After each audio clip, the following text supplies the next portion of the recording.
The sun was barely peeking through the trees when people started walking toward the community clubhouse. Normally, mornings here were peaceful, sprinklers hissing, dogs barking, kids leaving for school. But today was different. Today there was tension in the air. Flyers had been slipped under every door 2 days earlier. Emergency HOA meeting, attendance required. Whispers had spread fast. Some said it was about missing funds, others claimed the board had secretly approved new restrictions. But everyone agreed on one thing: something wasn't right. For the first time in years, even the quiet neighbors were coming, determined to be heard. Inside, the hall was packed. Folding chairs scraped against the tile floor. The smell of coffee mixed with nervousness. Old board members sat in a row at the front, faces stiff, avoiding eye contact. A large binder marked bylaws sat in front of them like a weapon. Across the room were residents, young families, retirees, new homeowners, tired of being treated like tenants instead of owners. The microphone squealed as Mrs. Klein stood up. She had lived there for 30 years.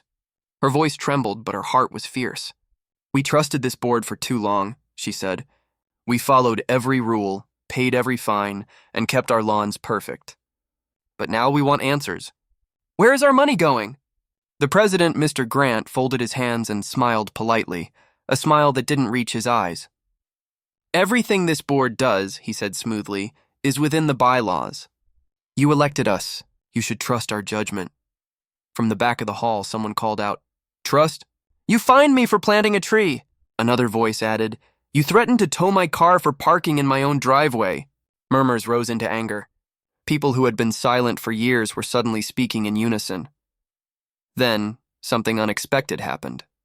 A young resident named Nina Patel walked up to the front with her laptop. "If you won't show us the financial records," she said, "then I will." The board members froze. She plugged in a cable and the projector lit up the wall. A spreadsheet appeared. Rows and rows of expenses, duplicate payments, vague consulting fees, and maintenance costs that didn't exist. The room gasped. A man shouted, "You charged us $12,000 for landscaping, but our lawns haven't been mowed in weeks." Another woman cried, "You fined my son $100 for leaving his bike outside while you spend our money on fake contracts?" Mr. Grant stood, face red with fury. "This is a violation of privacy," he yelled. But his words were drowned in a wave of outrage. People were on their feet shouting over one another. Years of frustration were erupting all at once. Just when it seemed the meeting would explode, Maria Lopez, a calm and respected voice, stepped forward. "Enough," she said. The room quieted. "We can't fix corruption with chaos. We need structure, not shouting." Her tone was firm but kind. "We should rebuild, not destroy. Let's form a new council, equal power between board and residents. No more secrets, no more fear." Her words changed the mood instantly. Anger softened into thought. The crowd began to murmur, not in rage but in agreement. Someone whispered, "She's right." Another said, "Let's vote." Ballots were passed around. For the first time in years, every homeowner had a voice. One by one, they marked their choice.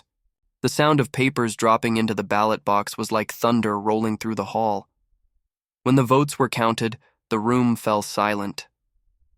Mr. Grant stared at the numbers, then at the people.